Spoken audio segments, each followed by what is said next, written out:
Semangat pagi, selamat pagi anak-anak. Pada hari ini kita akan belajar bersama. Tapi tentu saja Bu Susi sangat berharap kalian semua dalam keadaan sehat, tetap menjaga protokol kesehatan. Baik, hari ini kita akan belajar bahasa Indonesia.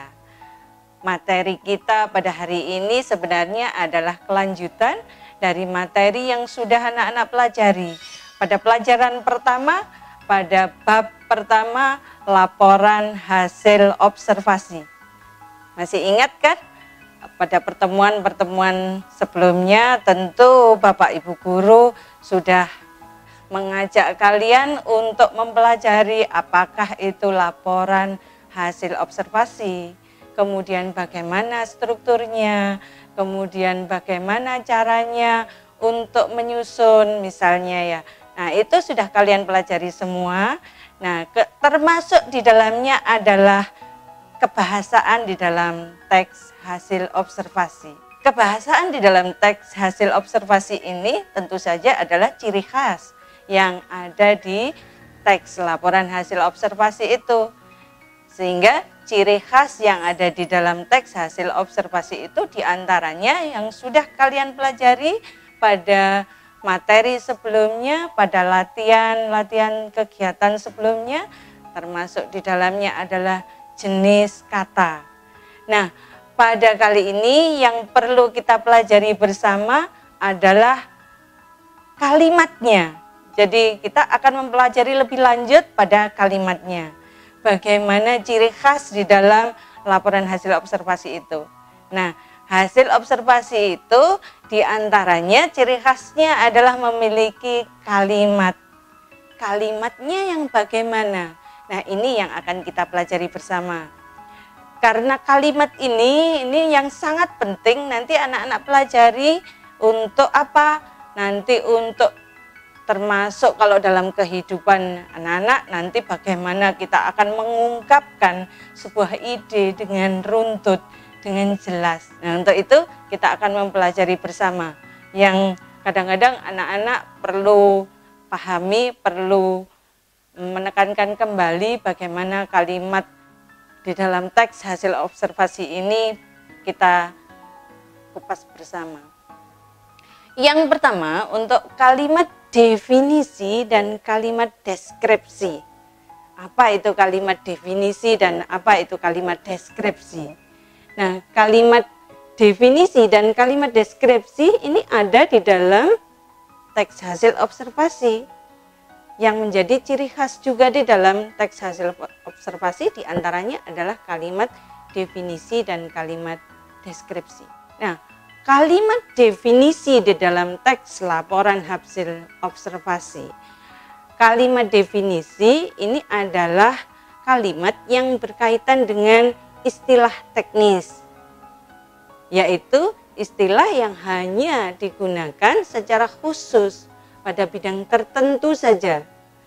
Nah, berbeda dengan kalimat umum ya, yang umum berarti kalimat yang biasa kita pakai dalam kehidupan sehari-hari.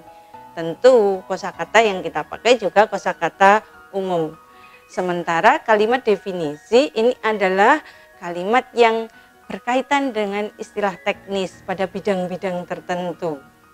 Nah, ini yang kita pakai di dalam kalimat definisi. Contoh kalimat definisi di dalam teks laporan hasil observasi yang perlu kita lihat, di antaranya misalnya yang pertama ini. Mamalia adalah binatang yang menyusui. Anak-anak, ini ada kata adalah.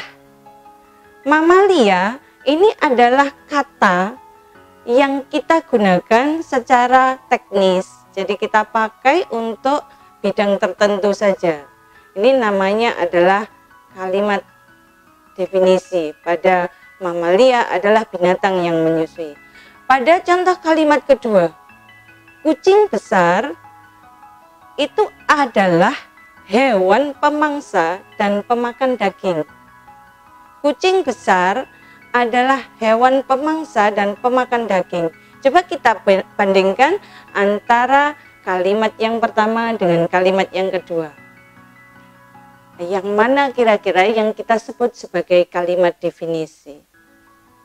Tentu kita akan tahu bahwa kalimat ini termasuk kalimat definisi atau bukan, kita akan mengecek untuk selanjutnya. Kita bisa memakai dengan rumus seperti ini.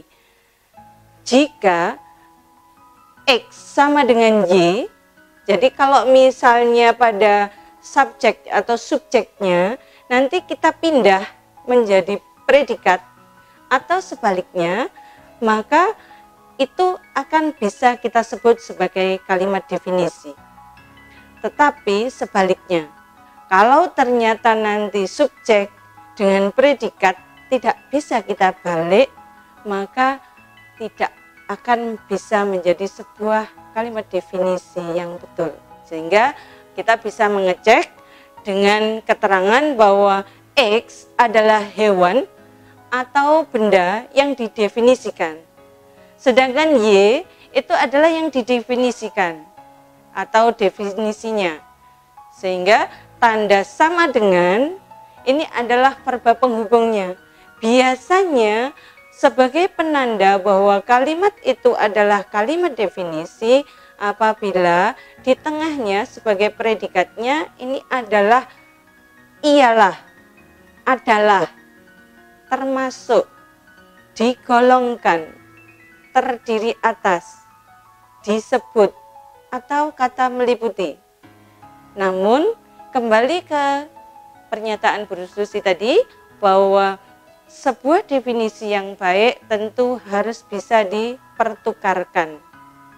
Contoh tadi yang A, kalau mamalia adalah binatang yang menyusui, maka kita bisa membalik kalimat itu, binatang yang menyusui diantaranya adalah mamalia.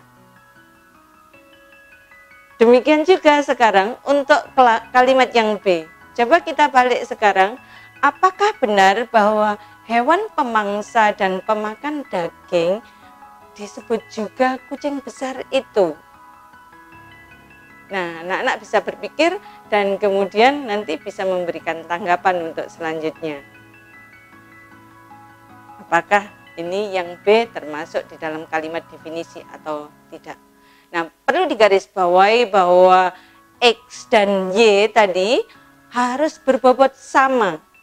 Jadi tidak bisa harus bisa saling dipertukarkan dan harus maknanya sepadan.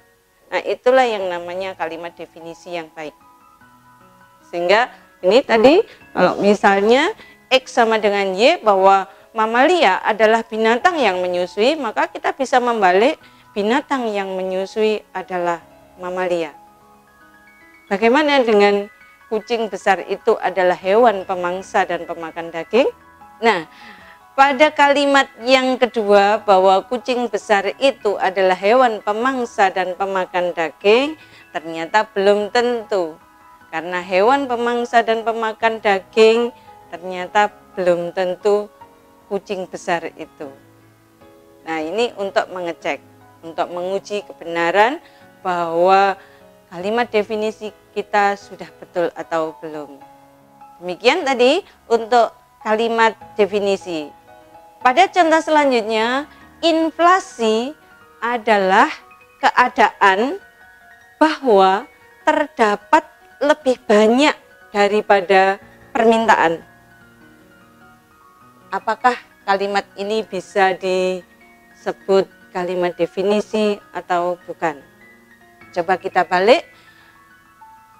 Keadaan bahwa terdapat lebih banyak barang daripada permintaan disebut inflasi. Betul atau salah? Ya, betul. Jadi kalimat ini adalah kalimat definisi. Coba kita lihat pada contoh kalimat yang kedua. Darah adalah cairan merah yang kental yang terdapat dalam tubuh manusia dan hewan. Coba kita balik. Cairan merah yang kental yang terdapat dalam tubuh manusia dan hewan adalah darah. Baik. Sudah betul konsepnya bahwa cairan merah yang kental yang terdapat di dalam tubuh manusia dan hewan adalah darah? Ya, betul. Sehingga kalau betul berarti ini adalah contoh definisi yang baik. Selanjutnya, jantung merupakan organ yang berbentuk seperti kerucut yang terletak di tengah dada bagian dalam. Anak-anak bisa memikirkan kembali, jantung merupakan organ yang berbentuk seperti kerucut yang terletak di tengah dada bagian dalam. Benarkah bahwa organ yang berbentuk seperti kerucut yang terletak di tengah dada bagian dalam disebut jantung? Ya, kalau betul berarti inilah contoh kalimat definisi. Nah, berikut ini Bu Susi sampaikan juga contoh-contoh kalimat definisi yang lain. Anak-anak bisa mengecek nanti apakah kalimat ini termasuk di dalam kalimat definisi yang baik atau tidak. Karbon adalah unsur kimia non-metal yang disimbolkan dengan huruf C. Komodo adalah binatang melata terberat di dunia yang mempunyai berat 100 kg atau lebih. Artikulasi adalah pengucapan kata demi kata dengan benar serta dengan suara yang jelas. Nah, anak-anak bisa mengecek kembali nanti apakah ini termasuk kalimat definisi atau tidak. Berbeda dengan kalimat definisi sekarang untuk selanjutnya adalah kalimat deskripsi. Karena di dalam laporan hasil observasi selain ada kalimat definisi juga harus terdapat kalimat deskripsi. Jika kalimat definisi ini ada di pernyataan umum, maka kalimat deskripsi ini selalu ada pada struktur aspek yang dilaporkan. Sambil mengingat kembali untuk strukturnya, bahwa struktur teks laporan terdiri dari dua, yaitu pernyataan umum dan aspek yang dilaporkan. Nah, aspek yang dilaporkan ini minimal biasanya 3. Oleh karena itu, kita akan mempelajari lebih lanjut untuk kalimat deskripsi.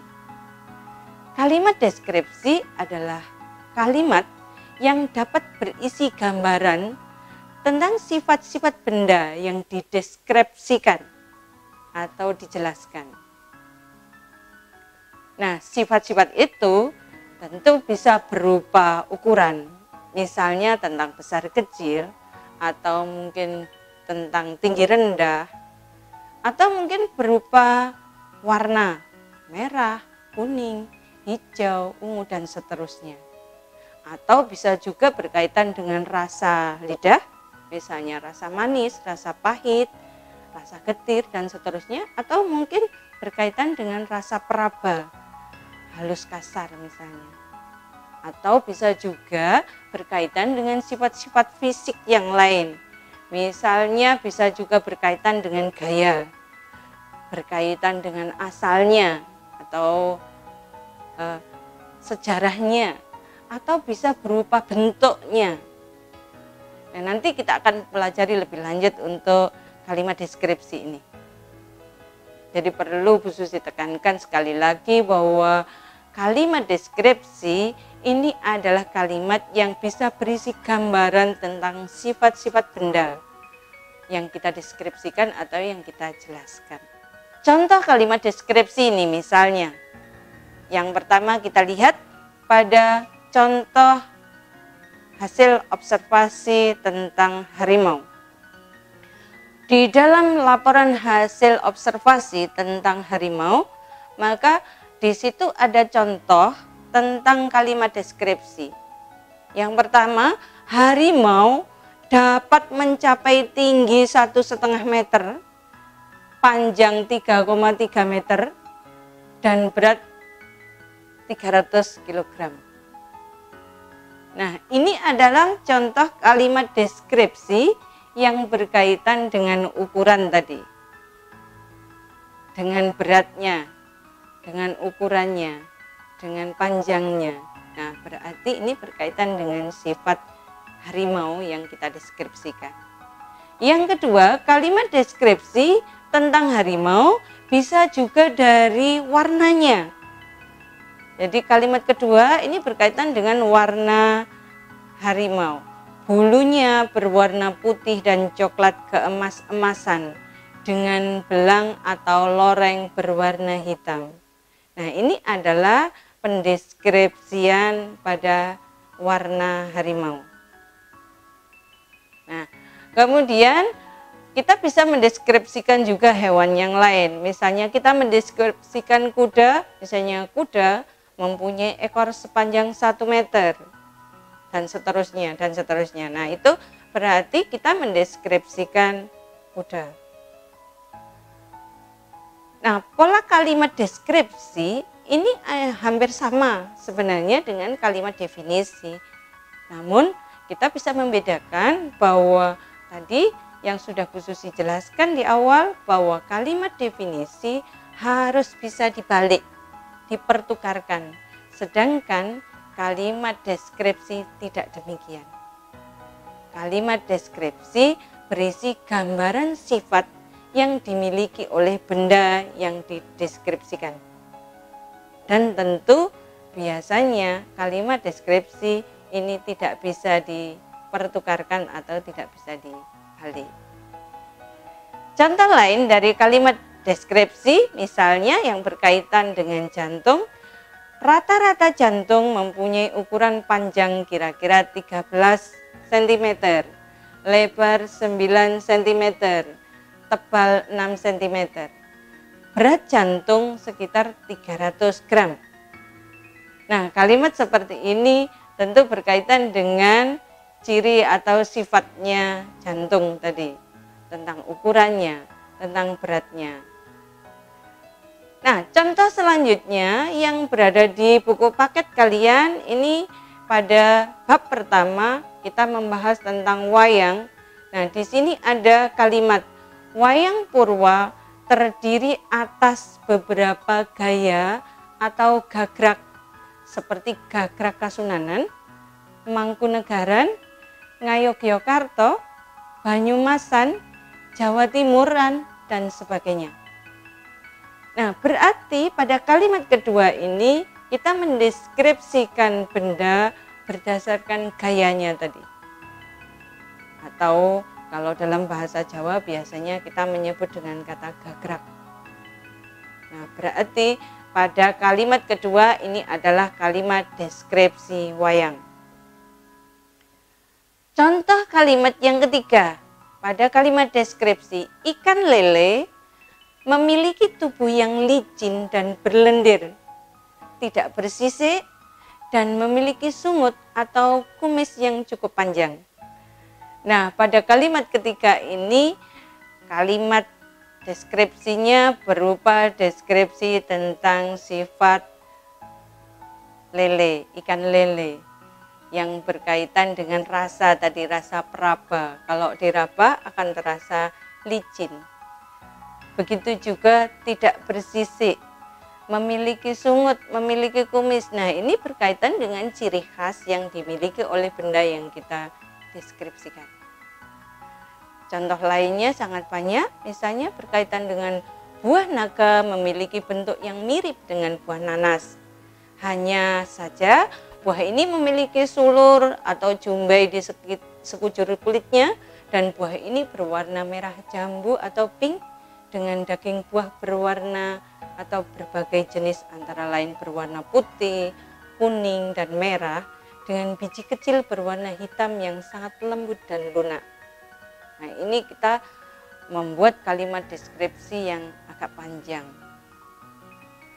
Yang kelima, contoh lain dari kalimat deskripsi, bentuk buah anggur hampir bulat dengan kulit buahnya berwarna merah kehitaman, hijau, kuning keemasan, atau ungu yang dilapisi dengan tepung.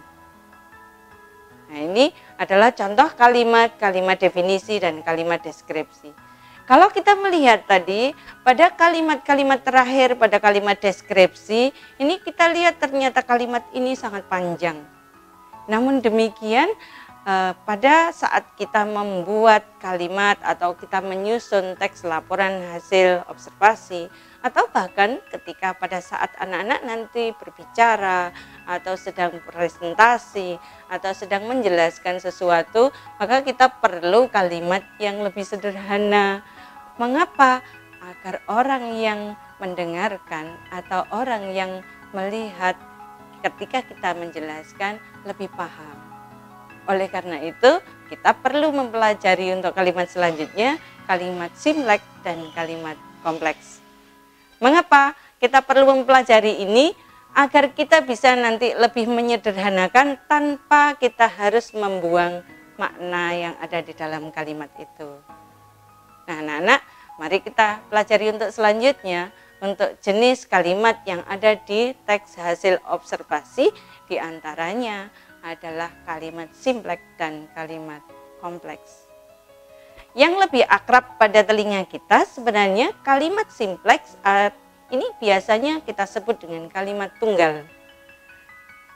Nah, itu artinya kalimat tunggal atau kalimat simpleks adalah sama, yaitu kalimat yang hanya terdiri atas satu struktur dengan pola verba atau kata kerja utama.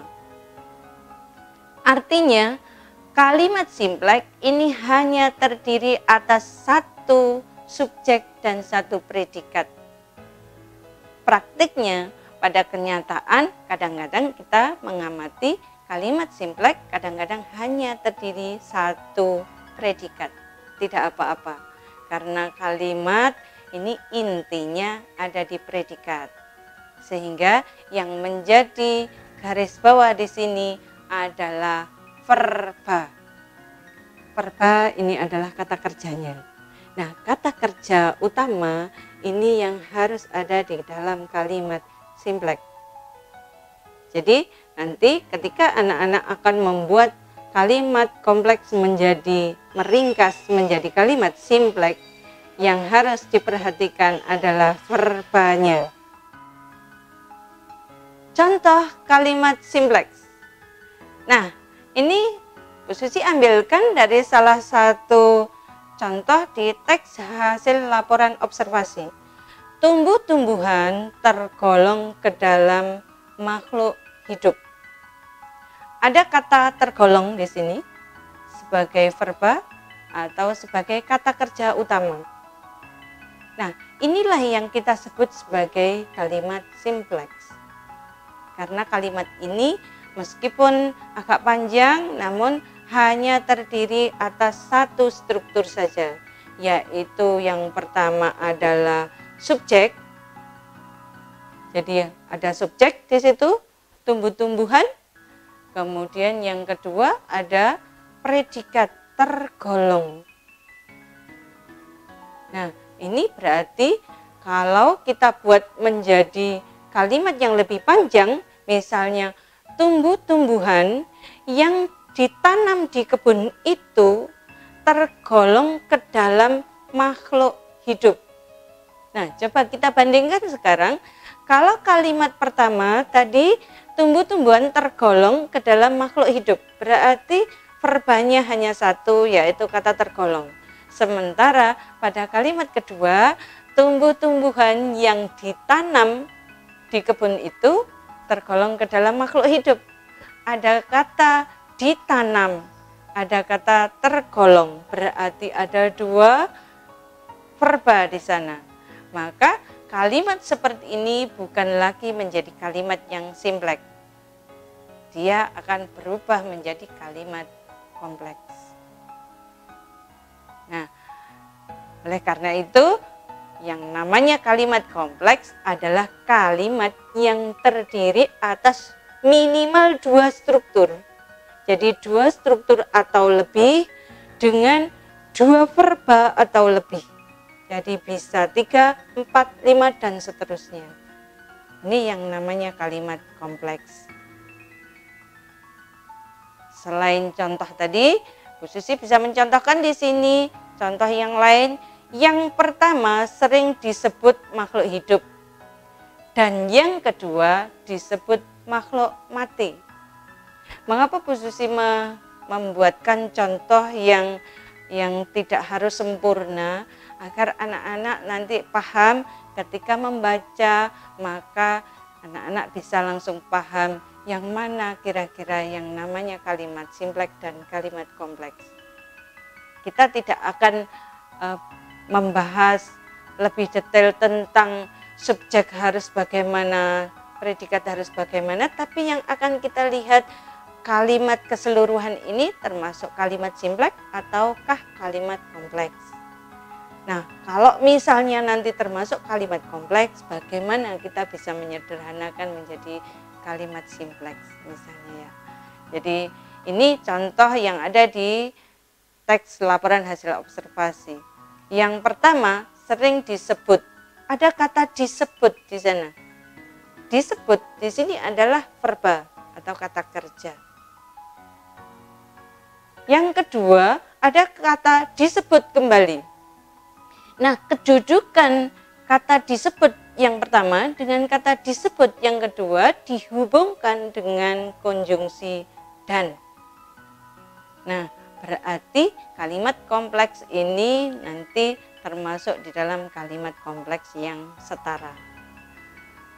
Kita nanti akan lebih panjang dan lebar lagi membicarakan tentang kalimat kompleks ini, bagaimana jenis-jenisnya dan seterusnya nanti pada saat kita membahas pada bab selanjutnya. Karena pada bab selanjutnya nanti kita akan masih juga mempelajari kebahasaan khususnya pada kalimat simpleks dan kompleks ini, terkhususnya pada kalimat kompleks.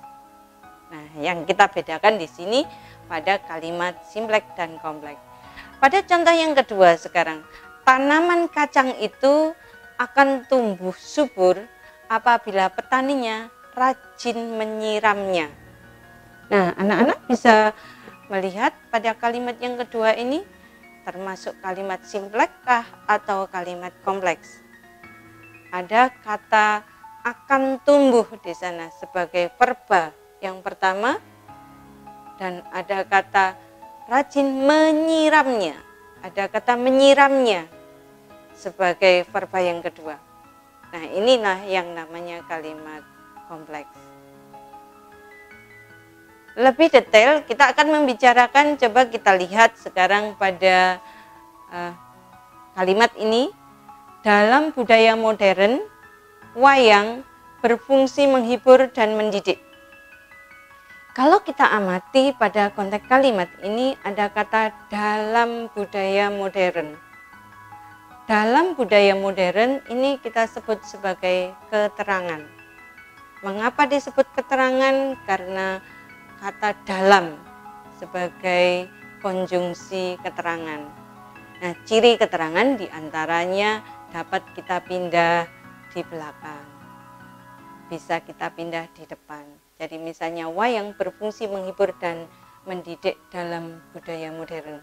Betul, berarti kata dalam budaya modern ini adalah keterangan. Selanjutnya, wayang ini kita sebut sebagai subjek. Nah, subjek ini biasanya selalu berada di depan predikat. Sehingga kita bisa menanyakan dengan pertanyaan apa atau siapa yang predikat. Jadi misalnya apa yang berfungsi menghibur? Jawabnya wayang, maka wayang adalah subjek. Demikian juga untuk predikat. Predikat itu adalah jawaban dari pertanyaan bagaimana, menanyakan keadaan, atau sedang apa, atau di mana, subjek.